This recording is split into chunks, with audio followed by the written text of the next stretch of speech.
Nous te remercions ce matin pour ce moment important que nous voulons passer en ta présence.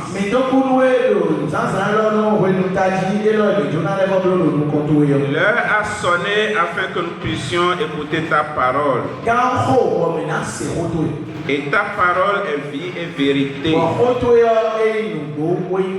Et ta parole nous donne la vie. Ta parole nous met sur le chemin à suivre. Ta parole nous transforme. Et la puissance qui réside dans ta parole ce matin nous soit communiquée au nom de Jésus.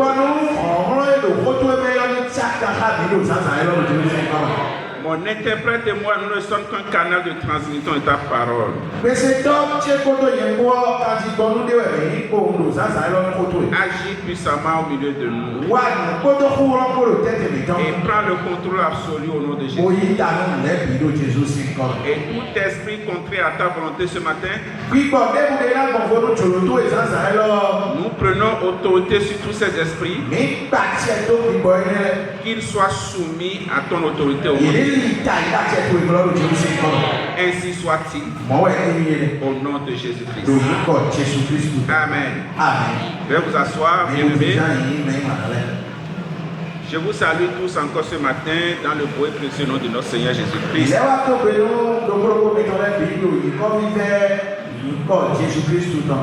Et grande est notre joie de nous retrouver en la présence du Seigneur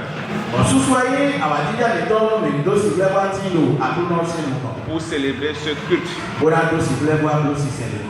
Honneur, louange, gloire à son nom au plus haut des cieux. Nous sommes dans 3 textes bibliques ce matin. Nous allons lire la première épître de Jean, chapitre 3, verset 15.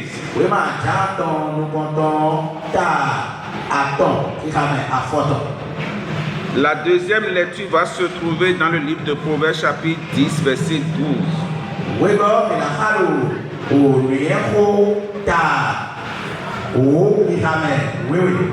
Et la troisième lecture dans Matthieu, l'évangile selon Matthieu chapitre 5, verset 43 à 44.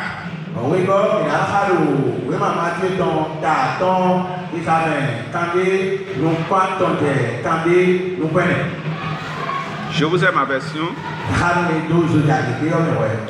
1er Jean chapitre 3, verset 15. La parole de Dieu déclare ceci. Tout homme qui déteste son frère est un meurtrier. Et vous savez qu'aucun meurtrier n'a la vie éternelle en lui. Enfant.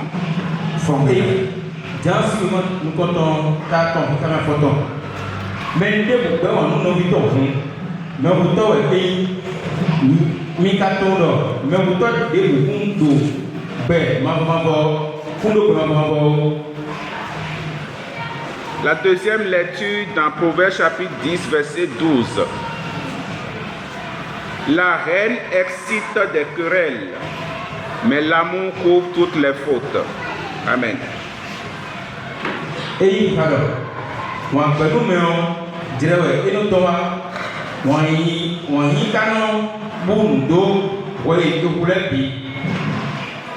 Amen. Matthieu chapitre 5. Versets 43 à 44. Matthieu 5, versets 43 à 44. La parole de Dieu déclare: vous avez appris qu'il a été dit, tu aimeras ton prochain et tu détesteras ton ennemi. Mais moi je vous dis, aimez vos ennemis, bénissez ceux qui vous maudissent, faites du bien à ceux qui vous détestent et priez pour ceux qui vous maltraitent et qui vous persécutent. Amen. Matthieu suivant à ton, il y a un des points, il y a un des points, il y a un misero, il y a un nom de beaucoup en ketotoué, l'eau, il y a le miwe, miwedo, miou en ketomitolet. mi ƒoɖe do mi no do mi lɛ dzi mi wɔ ɖagbe nu mi no gbe wɔnu mi lɛ kpokpo ɖe ɖagbe nu mi no de do mi bonɔ do ya do nu mi wɔ lɛ ni ma no do nu tɔtɔtɔ. Amen. Amen.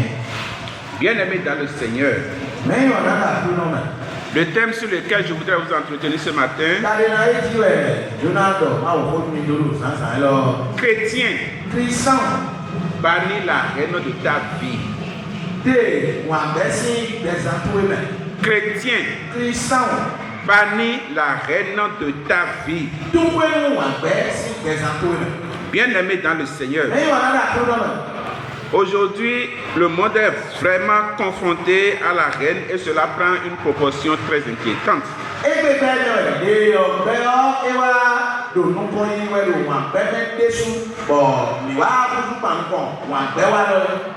Et beaucoup se disent œil pour œil, dent pour dent. Si tu me fais, je te fais.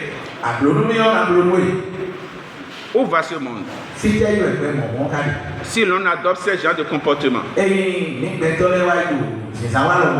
qu'on est en train de construire pour laisser à la génération future? Bien-aimé, la Bible dit que dans Matthieu chapitre 5 que nous venons de lire, c'est Jésus qui parle. Il a dit, vous avez appris que lorsque vous avez des ennemis, de les détester. Mais moi, je suis venu pour vous dire autre chose. Parce que je voudrais apporter la paix. C'est pourquoi Jésus déclare, je vous dis, bien-aimés, aimez vos ennemis. Mais qui vous appelez vos ennemis? Ça, c'est une question que chacun est appelé aussi à murmurer dans son cœur. Qui appelez-vous ennemi? Est-ce que c'est le semblable que Dieu a créé à côté de vous? Est-ce que c'est le frère, la soeur que tu as qui est ton ennemi?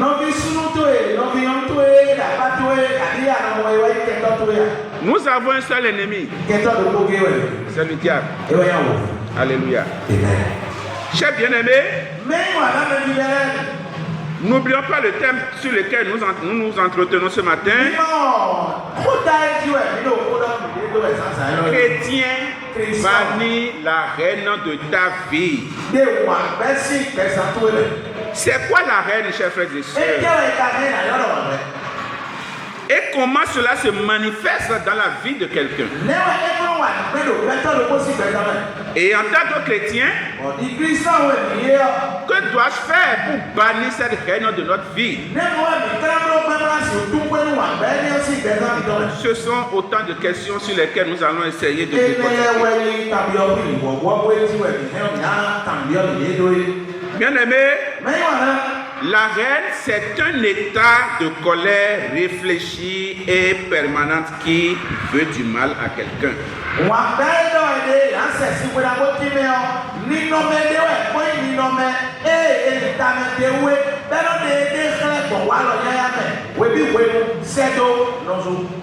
Nous devons savoir une chose. La reine naît de la jalousie ou de la rivalité. Alléluia. Amen.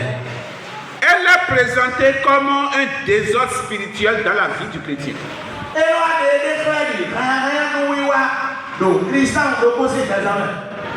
Et lorsque la personne déteste son semblable, alors son cœur devient un cœur bizarre. Et lorsqu'il voit son semblable, il a envie de le faire mourir tout de suite. Alléluia.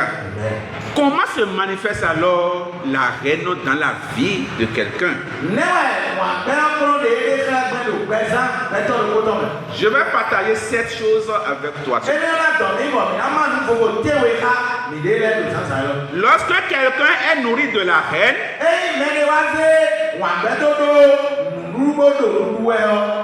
il a la tendance d'une violence physique à l'égard de son semblable.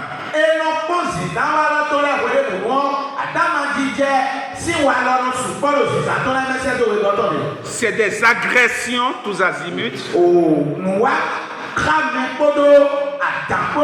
C'est des bagarres. Ça, c'est l'une des manifestations. La deuxième manifestation de celui qui est nourri de la haine, c'est la violence verbale qui sort de sa bouche. C'est des paroles blessantes. C'est des insultes. C'est des menaces.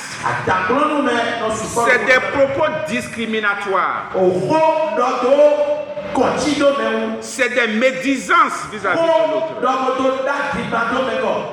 Alléluia. Amen. La troisième manifestation, lorsque l'intéressé appartient à un groupe quelconque, celui qui est nourri de la haine cherche à l'exclure de ce groupe. On ne veut pas que celui-là soit là avec nous.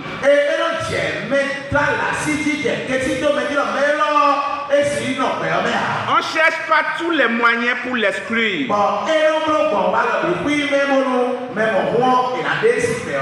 La quatrième manifestation de celui qui se nourrit de la haine,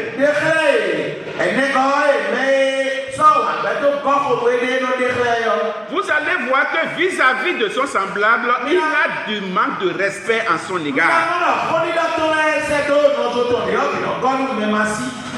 Il a un dédain, il repousse son semblable.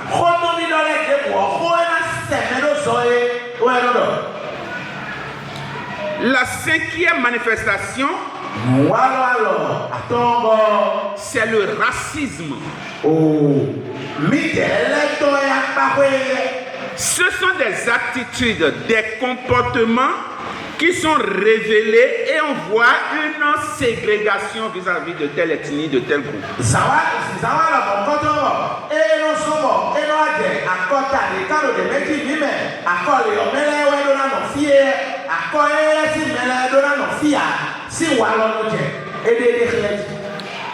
La sixième manifestation,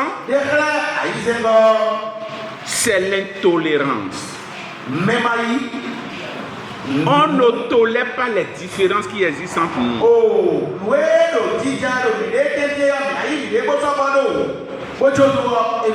Dieu est tellement merveilleux dans sa créature. Mais autant que nous sommes ici ce matin,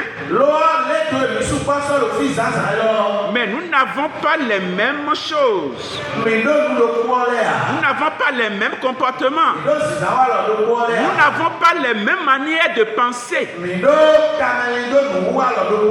n'avons pas les mêmes réflexions par rapport à ces choses. Lorsqu'un sujet arrive, chacun a sa manière de penser par rapport au sujet.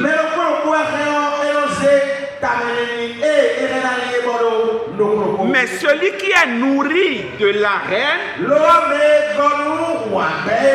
celui-là n'accepte pas les différences dans les opinions.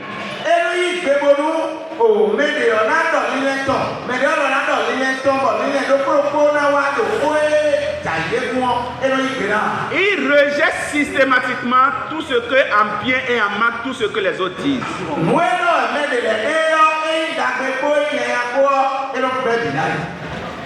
La septième manifestation qui se manifeste au niveau de celui qui se nourrit de la haine,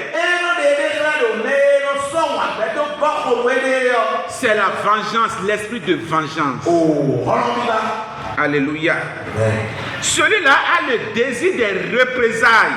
C'est qu'il cherche par tous les moyens lorsqu'il a l'occasion de taper dessus. Même encore, il y a le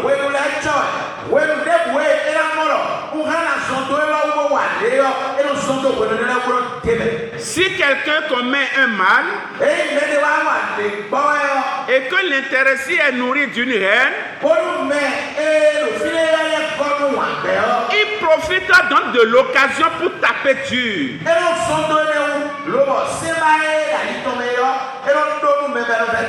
Même si la sanction ne mérite pas ce genre de sanction.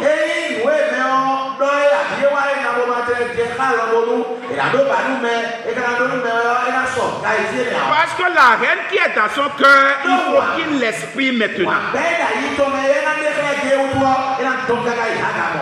Le chrétien n'est pas amené à se nourrir de ces manifestations de la haine.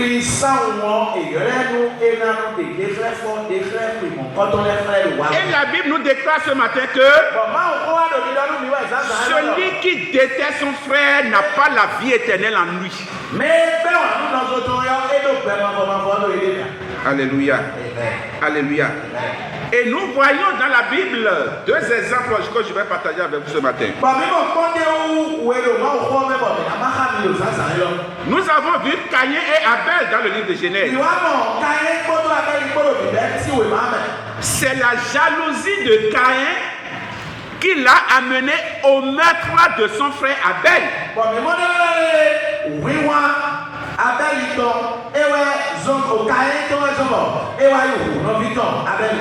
Parce que Dieu a accepté le sacrifice, l'offrande sacrificielle d'Abel.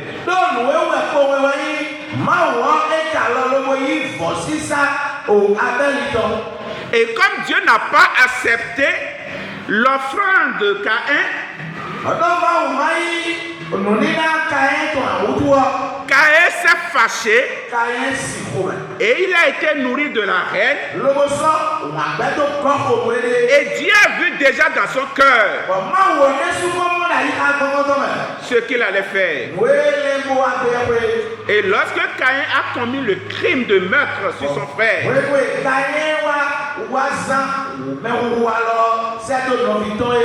la Bible nous dit que le sang de son frère est allé jusqu'au trône de la gloire. Alléluia. Regardez juste où la reine mène les gens. Amen. Le deuxième exemple que je voudrais partager avec toi, c'est Joseph et ses frères. La reine qui est née donc de la préférence de leur père.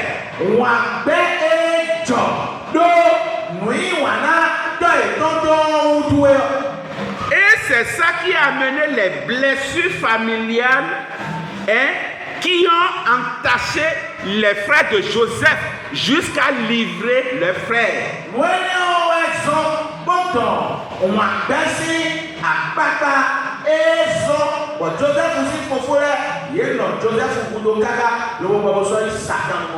Joseph était naïf, il ne comprenait pas. Il était d'un bon cœur. Mais tout ce que ses frères faisaient en son encontre, mais ce que je vais vous dire ce matin, celui qui se nourrit de la haine contre son frère, Dieu peut l'utiliser pour faire propulser celui qui est raillé.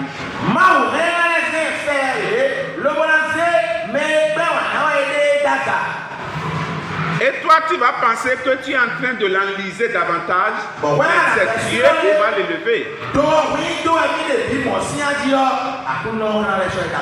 Au moment où le Seigneur va l'élever, toi, tu seras à terre. Parce que celui qui commet le mal ne restera pas impuni. Alléluia. Amen. Alléluia. Amen. Et lorsque les frères ont livré Joseph, ses frères l'ont livré, Wẹ́wẹ́ Joseph sí gbogbo láyé sọ ètò ẹ̀yọ. pour eux, c'est que leur frère est déjà mort. Nu yé tẹ̀lé tán lọ́fi ìtàn kó ìfọ́lé. Ils ont déjà enlevé leur frère de leur tête. Yé tẹ̀ kó Joseph sí tàbí òtán rẹ̀. Mais Joseph vivait quelque part. Lọ́wọ́ Joseph kàlù pẹ̀lú fílé. Et Dieu avait établi déjà un plan. Bọ̀ máa ń kó sọ́ọ̀tì tó lè dá yìí. Ces frères qui l'ont haï, Lọ́fi tán ẹlẹ́rẹ́ ìgbẹ́wà ní ọ. aucun d'eux ne savait que Joseph qui a été livré sera leur bienfaiteur, leur sauveur demain. Dé tó sọ́lé mọ́tò nùkú lọ́dọ̀ lé Joseph wẹ̀lé ní ìgbẹ́wà náà sọ̀rọ̀ yọ. Ẹ̀yà wa yìí dàgbà tó ní tó lò sọ̀.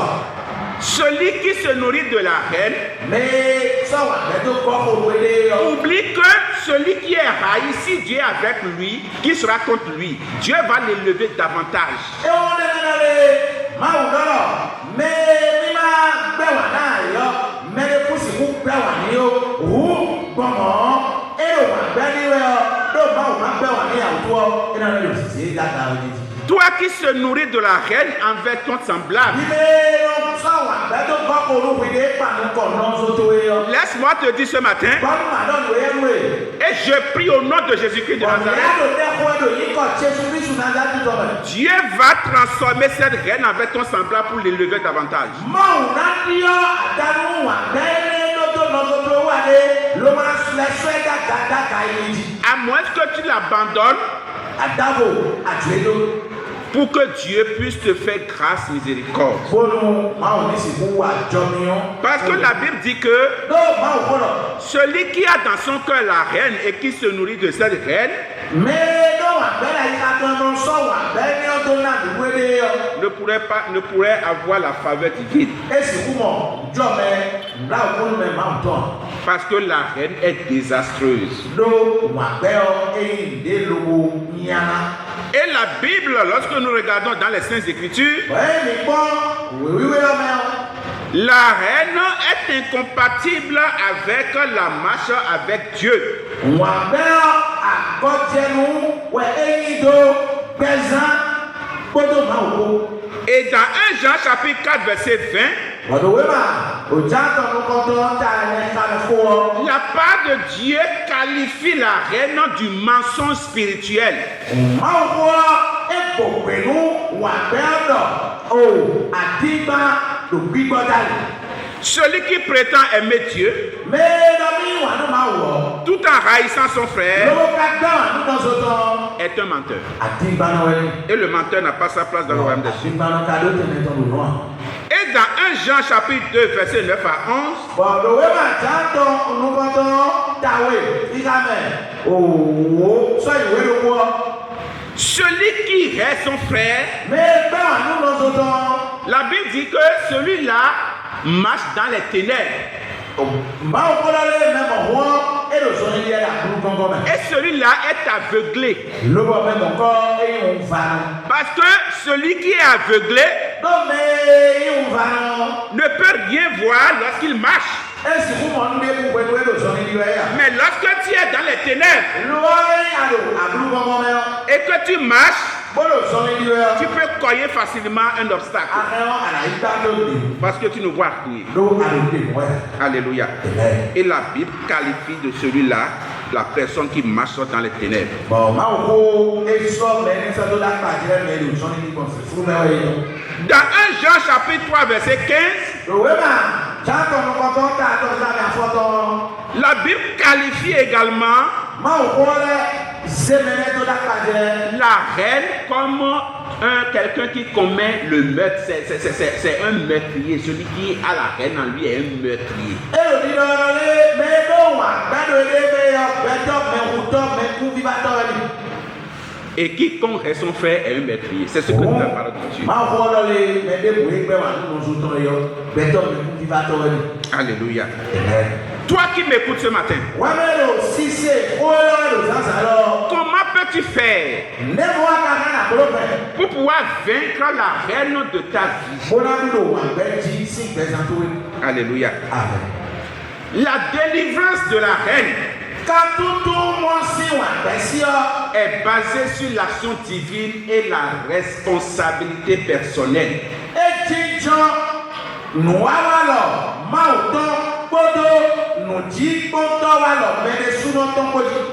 Les deux vont de pair. L'action divine et la responsabilité personnelle.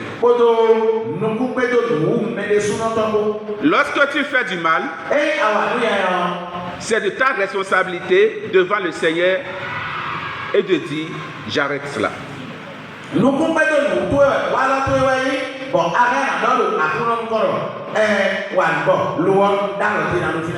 Tu fais quelque chose qui ne va pas et quand on te le dit, la personne qui te le dit ne viendra pas te changer à sa place. Non, c'est là où la responsabilité devient personnelle.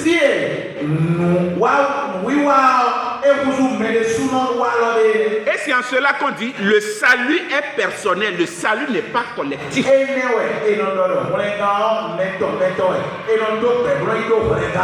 Parce que c'est toi d'abord qui dois prendre la résolution de tourner dos au mal.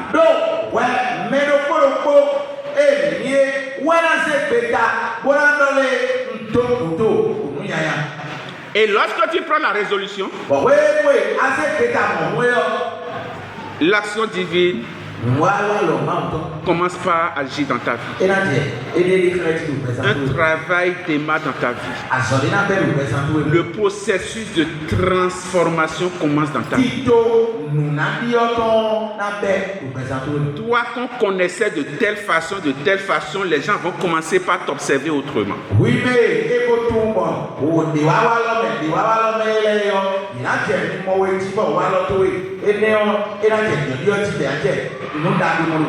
Parce que le Saint-Esprit te convainc. Il te convainc du mal que tu commets. Alléluia.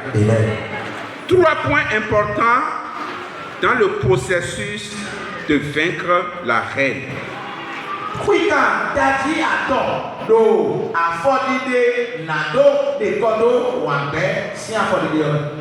La première étape, qui est d'ailleurs la première étape pour toute personne qui veut subir une transformation.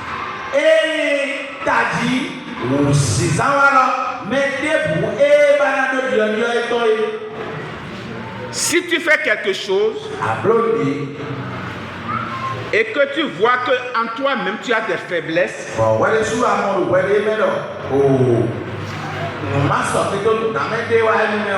la première étape avant toute chose, c'est de reconnaître ses émotions.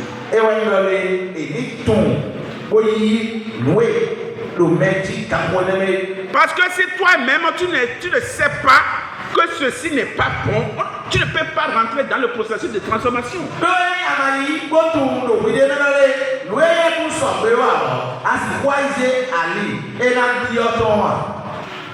On ne viendra pas t'éventrer pour mettre en toi l'esprit nouveau. Non, bien-aimé dans le Seigneur.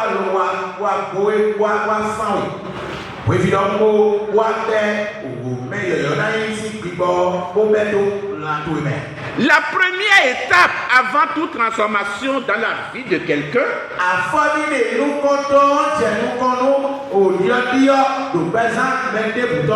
c'est la reconnaissance des faiblesses que l'on incarne en soi.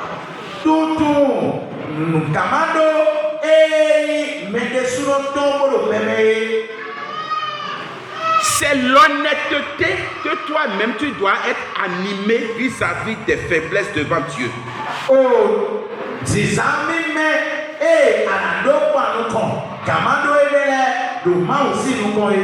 Si tu es quelqu'un de coléreux,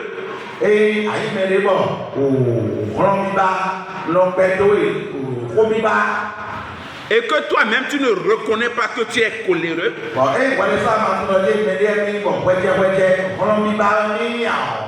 tu ne saurais changer, quitter cette colère. asiku do ninome na bosi owagbe ikomesi yomea. Reconnaître sa faiblesse, c'est une étape très très importante. Tutu dunu ne wa je blafo wewo tutu wa gomento edo wele meo wenu de buru taji. Lorsque une situation se présente Ninome de wa et que tu ne reconnais pas ta part dans la situation, bonu wema tu nuezo bonino mo koto wa yo alo koto ti do beneme ya o. savez, et que tu rejettes le tort sur l'autre, c'est l'autre qui est responsable. C'est à cause de lui. Si je suis comme ça, c'est à cause de lui. Si je suis comme ça, c'est à cause de lui. Mais et tu ne vois pas en toi-même que, attention, je suis responsable de ce qui se passe. Ça veut dire que si tu ne le fais pas en toi, tu ne peux pas changer.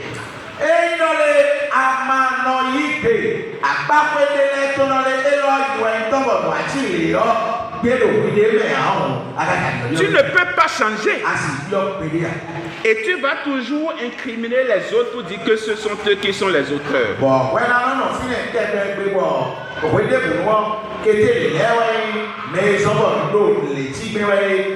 Et dans cette condition, le reste du processus de la transformation est hypothéqué. Tu ne peux plus continuer dedans.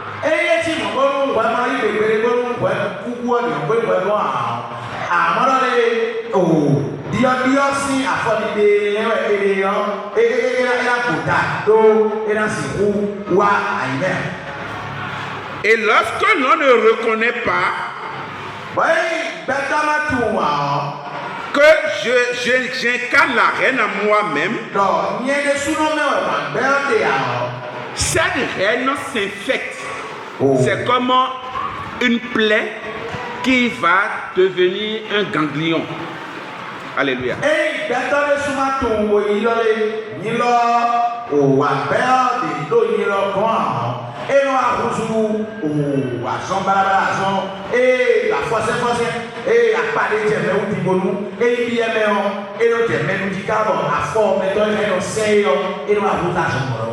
Et l'intéressé commence par être nourri de l'amertume à chaque instant.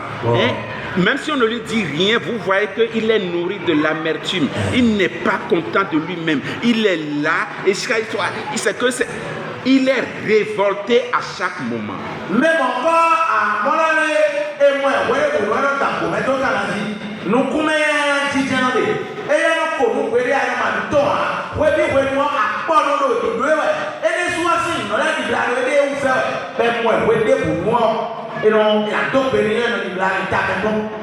Alléluia. La deuxième étape, c'est le choix du pardon.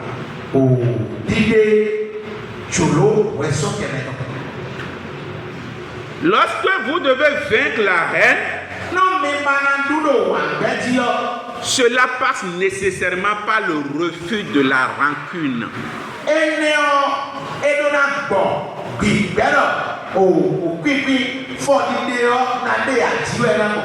Vous vous mettez en rancune contre votre frère, votre semblable.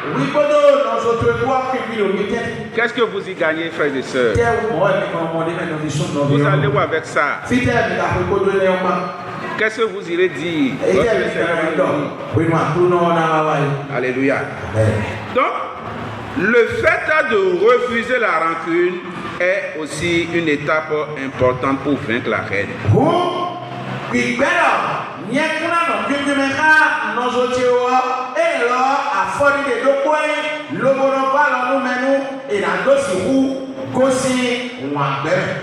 Et refuser la rancune, cela nous interpelle et ça nous demande le pardon.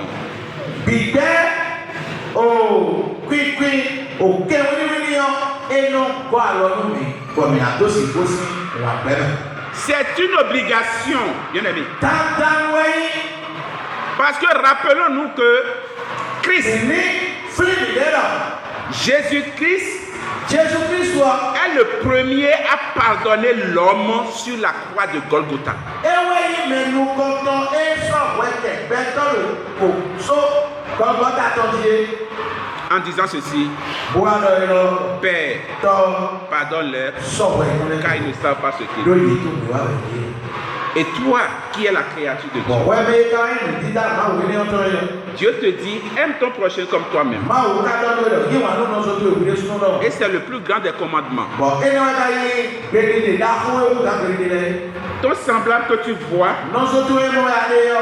et que tu hais, Wọ́n gbà wà ní yọ. comment pourras dire que j'aime Dieu alors que celui qui est à côté de toi, tu es en train de le haïr? Máa wò kọ́ ní adọ́dọ̀ rẹ̀.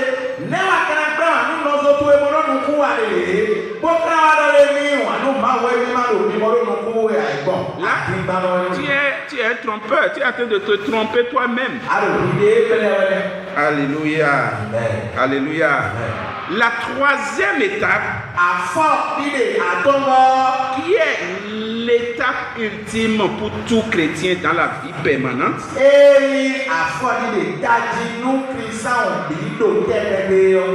et qui est la seule âme pour répondre au mal,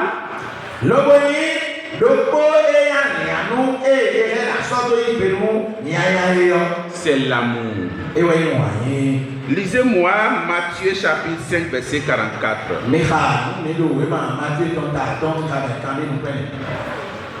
Matthieu 5 verset 44. Matthieu chapitre 5 verset 44. Matthieu 5 44 quand il connaît et il va donner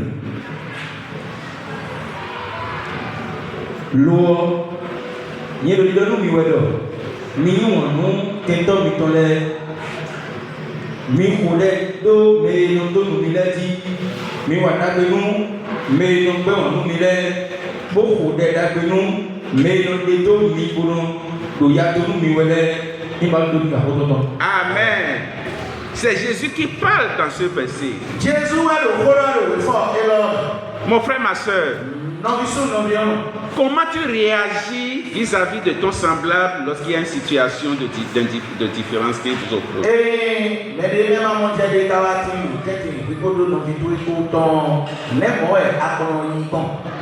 Parce que tu m'as fait ceci. Je vais te faire ça, tu ne vas jamais oublier. Mais Jésus est venu pour dire, oui, vous avez appris œil pour œil, dent pour dent. Mais je suis venu pour vous dire, aimez vos ennemis, aimez ceux qui vous maudissent, aimez ceux qui disent le mal de vous, aimez ceux qui vous calomnient, aimez ceux qui vous piègent. Priez pour eux, priez pour eux, ne les maudissez pas. Le Seigneur va vous bénir. Alléluia. Alléluia. Combien de fois tu agis de cette façon que le Seigneur nous recommande?